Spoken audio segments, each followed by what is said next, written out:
আন্দোলন করতে হবে, সব মাঠে নামতে হবে, এই ভ্যাট ট্যাক্স সব প্রত্যাহার, নিত্য প্রয়োজনীয় জিনিসের দাম কমাতে হবে, প্রত্যেক মানুষের জীবনে নিরাপত্তা দিতে হবে, হামলা মামলা বন্ধ করতে হবে, মিথ্যা মামলা প্রত্যাহার করতে হবে, সব বন্দীদের মুক্তি দিতে হবে এবং ইউনুসকে পদত্যাগ করতে হবে, কারণ সে দেশ চালাতে ব্যর্থ।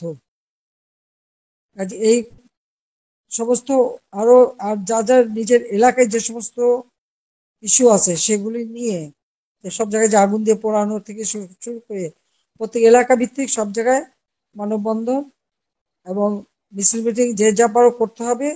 আর যদি রাস্তা নামতে না দেয় তাহলে হরতাল ডেকে দেবা। যার যার এলাকায় যেখানে যেখানে সুবিধা হবে এই হরতাল ডিক্লারেশন দিয়ে দেবা। দরকার 18 তারিখে হরতাল দেবা। তো 18 তারিখে যাওয়ার কথা না? জি জি আপা, জি সেদিনই দিয়ে দিও, ঠিক আছে?